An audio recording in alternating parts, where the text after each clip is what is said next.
जगन्नाथ जी में एक भक्त रहता है। भक्त का नाम है भैया दास्या बाउरी। 10-12 वर्ष का बालक है। लोगों की दृष्टि में अछूत है, लोगों की दृष्टि में। तो इस दास्या बाउरी के खेत में एक आम का पेड़ है। पूरा शहर उन आमों की प्रशंसा करता है। तो दास्या के मन में आया, क्यों ना ये आम मैं अपने जगन्नाथ को खिलाऊं।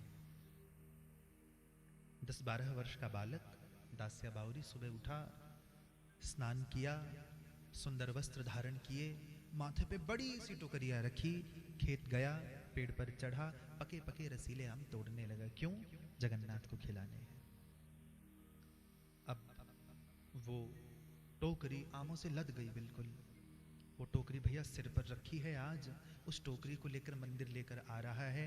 टोकरी का भार इतना ही संभाले नहीं संभल रहा, लड़खड़ा कर चल रहा है। पर भीतर इच्छा है, मैं भले ही भीतर पहुंचूं न पहुंचूं, जगन्नाथ इन फलों को खा ले, मेरा जीवन धन्य है जाएगा। दरवाजे पर पहुंचा, भीतर प्रवेश नहीं किया। क्यों? पता है मैं अछूत हूं, मैं भीतर नहीं जा सकता। कोई ना, मेरे आम पहुंच गए तो बात बन गई। तभी कोई पुजारी आए और दास्या ने कहा, पुजारी जी जय जगन्नाथ। पुजारी ने दास्या को देखते ही नाक मुंह सिकोड़ लिया। राम राम राम, सुबह सुबह किसका चेहरा देखने को मिल गया। पुजारी जी, ये मैं बड़े रसीले पके पके आम जगन्नाथ जी के लिए लेकर आया हूं, आप कृपा करके जगन्नाथ जी को पवा दो। भैया ये सुनने की देरी थी, पुजारी ने लात मारी। अरे ओ, तुझे क्या लगता है तेरे छुए हुए आम जगन्नाथ खाएंगे? निकल यहां से।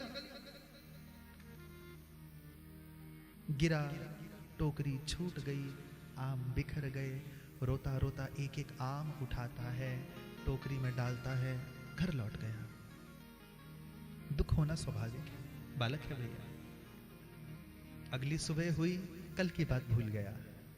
फिर नहाया, फिर वस्त्र पहने, फिर टोकरी उठाई, फिर आम भरे, फिर मंदिर आया, फिर बैठा, इत्तेफाक से, विडंबना से, फिर वही पुजारी आए, फिर लात पड़ी, फिर टोकरी छूटी, फिर आम बिखरे। पर अब की बार वो दास्या रोता रोता जगन्नाथ की ओर देखता है, एक एक आम उठा रहा है, टोकरी में डाल रहा है। नाथ, कल ये दास्या अंतिम बार आपके दरवाजे पर आएगा, कल आम नहीं खाए तो कभी चेहरा नहीं दिखाऊंगा। गया घर। अगली प्रातः हुई, उठा है, वो पिछले 2 दिन की बातें याद है।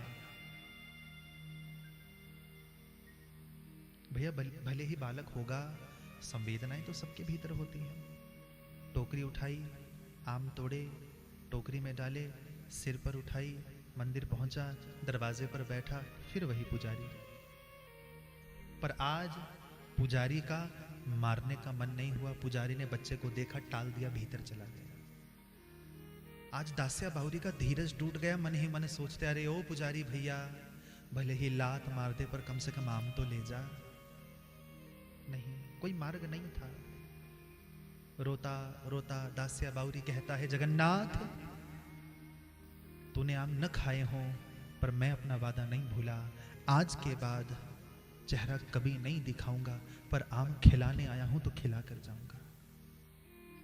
एक एक आम उठाता है, जगन्नाथ की ओर अर्पित करता है।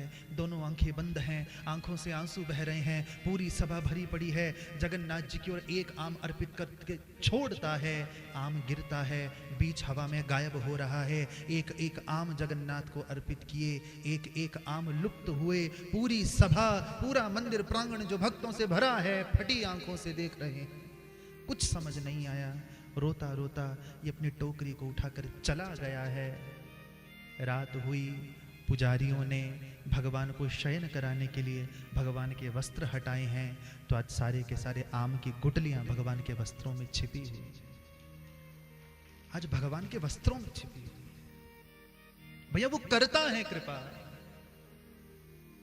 पर याद रखिए इस बात को, फिर वही बात दोहराऊंगा, कौन कहता है ईश्वर का दीदार नहीं होता।